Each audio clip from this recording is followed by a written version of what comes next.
வணக்கம் ஃப்ரெண்ட்ஸ், இந்த வீடியோவில் நம்ம பார்க்க போகிறது வந்து சயின்ஸ் அண்ட் டெக்னாலஜியில் February 2019 வந்து என்ன நடந்திருக்கு, என்னென்னலாம் புதிய கண்டுபிடிப்புகள் கண்டுபிடிச்சிருக்காங்க அப்படிங்கிறதான் பார்க்க போகிறோம். ஸோ ஃபஸ்ட்டு பார்த்தீங்கன்னா ஹாட் எர்த் அப்படிங்கிற ஒரு புதிய கோளை, ஒரு பிளானட்டை வந்து கண்டுபிடிச்சிருக்காங்க அமெரிக்காவோட ஹார்வர்ட் ஸ்மித்சோனியான் மைய ஆராய்ச்சியாளர்கள். ஸோ இவங்க தான் வந்து ஹாட் எர்த் அப்படிங்கிற ஒரு புதிய கோள் இருக்குது அப்படின்னு கண்டுபிடிச்சிருக்காங்க.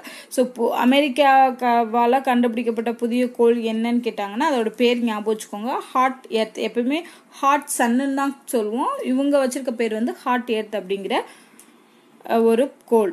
அடுத்து பார்த்தீங்கன்னா மனிதனால் உருவாக்கப்பட்ட பருவநிலை மாற்ற காரணிகளால் முற்றிலும் அழிக்கப்பட்ட உலகின் முதல் உயிரினம்.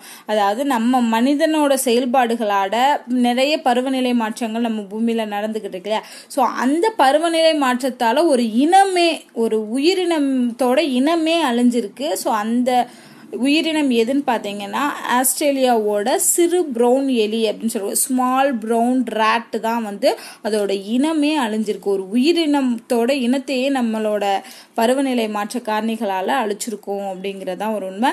ஸோ முதல் உயிரினம் இதுதான், அழிக்கப்பட்ட உலகின் முதல் உயிரினம் வந்து ஆஸ்திரேலிய சிறு ப்ரௌன் எலி, ஆஸ்திரேலியா ஸ்மால் ப்ரௌன் ரேட்.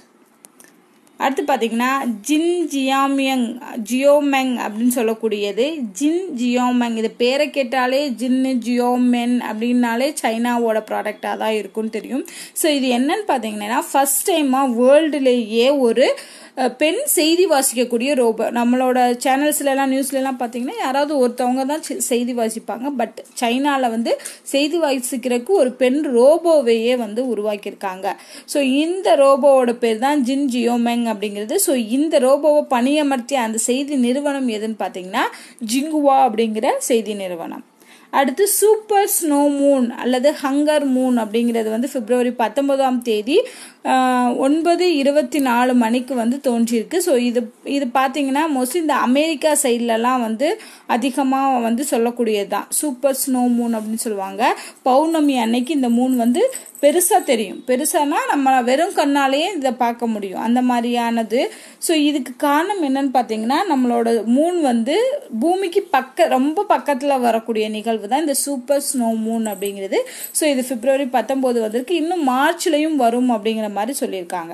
அடுத்து ஆண்ட்பாட் அப்படிங்கிறது ஒரு இந்த ஆண்ட்பாட் அப்படிங்கிற ரோபோவோட ஸ்பெஷாலிட்டி என்னன்னு பார்த்தீங்கன்னா ஜிபிஎஸ் இல்லாமல், ஜிபிஎஸோட உதவி இல்லாமல் நடமாடக்கூடிய உலகின் முதல் ரோபோ தான் ஆண்ட்பாட் அப்படிங்கிற இந்த ரோபோ. ஸோ இதை கண்டுபிடிச்சது யாருன்னு பார்த்தீங்கன்னா பிரெஞ்சு நாட்டை சார்ந்த சென்டர் ஃபார் சயின்டிஃபிக் ரிசர்ச் அப்படிங்கிற அமைப்போட ஆராய்ச்சியாளர்கள் தான் இந்த ஆண்ட்பாட்டை உருவாக்கியிருக்காங்க. ஸோ ஞாபகம் வச்சுக்கோங்க, ஜிபிஎஸ் இல்லாமல் நடமாடக்கூடிய உலகின் முதல் ரோபோ அப்படிங்கிறது இந்த ஆண்ட்பாட். அடுத்து ஸ்பியர் எக்ஸ் அப்படிங்கிற ஒரு இது. ஸ்பியர் எக்ஸ் அப்படிங்கிறதோட எக்ஸ்பான்ஷன் என்னன்னு பார்த்தீங்கன்னா spectrophotometer for the history of the universe, epoch of reionization and ices explorer அப்படிங்கிறது. அதாவது உலகத்தோட தோற்றம் எப்படி இருக்கு அப்படிங்கிறத பார்க்கக்கூடிய ஒரு தொலைநோக்கி, விண்வெளி தொலைநோக்கி தான் இந்த ஸ்பியர் எக்ஸ் அப்படிங்கிறது. ஸோ இதுக்கான திட்டத்துக்கு பேர் தான் ஸ்பியர் எக்ஸ் அப்படிங்கிற திட்டம், உலக தோற்றம் பற்றிய விண்வெளி தொலைநோக்கி ஆய்வு திட்டம். ஸோ இந்த திட்டத்தை தொடங்கினது யாருன்னு பார்த்தீங்கன்னா ஆப்வியஸாக அமெரிக்காவை சார்ந்த நாசா நிறுவனம் தான். ஸோ இந்த நிறுவனம் தான் வந்து ஸ்பியர் எக்ஸ் அப்படிங்கிற ஒரு திட்டத்தை கொண்டு வந்திருக்காங்க. இந்த ஸ்பியர் எக்ஸ் அப்படிங்கிறது என்ன, உலகத்தோட தோற்றத்தை பற்றி ஆய்வு செய்யக்கூடிய ஒரு விண்வெளி தொலைநோக்கி திட்டம்.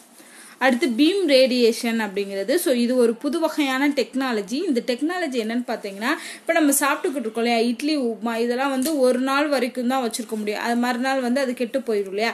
ஆனால் இந்த பீம் ரேடியேஷன் டெக்னாலஜியை யூஸ் பண்ணோம் அப்படின்னா அந்த இட்லி அண்ட் உப்புமால வேற எதுவும் எக்ஸ்ட்ரா பொருட்கள் சேர்க்காமையே அதை 3 வருஷத்துக்கு மேலே வந்து கெடாமல் வைக்க முடியும் அப்படின்னு சொல்லி ஒரு புதிய கண்டுபிடிப்பை கண்டுபிடிச்சிருக்காங்க. இது யாருன்னு பார்த்தீங்கன்னா நம்ம இந்தியாவை சார்ந்த மும்பை யூனிவர்சிட்டியோட இயற்பியல் பேராசிரியரான டாக்டர் வைஷாலி பாம்பலே தான் வந்து கண்டுபிடிச்சிருக்காங்க. ஸோ அந்த டெக்னாலஜிக்கு பேர் வந்து பீம் ரேடியேஷன் அப்படிங்கிற டெக்னாலஜி. அடுத்து GSAT-31. ஸோ இது ரொம்ப முக்கியமானது, ஏன்னா இஸ்ரோ உருவாக்கிய 40வது தகவல் தொடர்பு செயற்கைக்கோள் தான் இந்த GSAT-31 அப்படிங்கிறது. ஸோ இதை வந்து February 16 வந்து லான்ச் பண்ணியிருக்காங்க. எங்கேருந்து லான்ச் ஆயிருக்கு அப்படின்னா பிரெஞ்சு கயானால இருக்கக்கூடிய கொருவி அப்படிங்கிற இடத்துல உள்ள ஐரோப்பிய ராக்கெட்டான ஏரியன் 5 மூலமாக இதை வந்து வெற்றிகரமாக அமைச்சிருக்காங்க. ஸோ நம்ம இந்தியாவிலேருந்து அனுப்பலை, பிரெஞ்சு கயானாலேருந்து அனுப்பியிருக்கோம். அதுவும் எந்த ராக்கெட்னா ஐரோப்பிய ராக்கெட்டான ஏரியன் 5, அந்த ராக்கெட்டோட பேர் PSLV மாதிரி இங்கே வந்து ஏரியன் 5 அப்படிங்கிற ஜிசாட் ஏரியன் 5ங்கிற இது மூலமாக விண்கலம் மூலமாக வந்து ஜிசாட் 31 வந்து அனுப்பப்பட்டிருக்கு.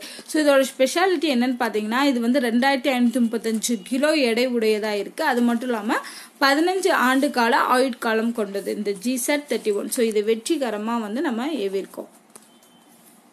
மெயினாக வந்து இந்த ஜிசாட் 37 வந்து எந்த ஏவுகணை மூலமாக ஏவப்பட்டுச்சு அப்படின்னு தான் கேட்பாங்க. ஸோ ஏரியன் 5 அப்படிங்கிறது தான் ஆன்சர்.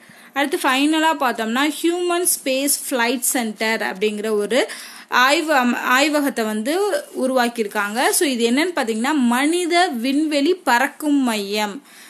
மனித விண்வெளி பறக்கும் மையம் அப்படிங்கிறத வந்து பெங்களூர்ல உள்ள இஸ்ரோல அமைச்சிருக்காங்க. இஸ்ரோவோட தலைமையகம் பெங்களூர் தான். ஸோ அங்கே தான் இந்த சென்டர் அமைச்சிருக்காங்க. அதாவது என்னன்னா மனிதனை வந்து விண்ணுக்கு அனுப்பணும் அப்படிங்கறதுக்கான ஒரு திட்டத்தை செயல்படுத்துறாங்க இல்லையா, அதுக்கான ஒரு மையமா இந்த ஹியூமன் ஸ்பேஸ் ஃபிளைட் சென்டர் அப்படிங்கிறது இருக்கும் அப்படின்னு சொல்லியிருக்காங்க.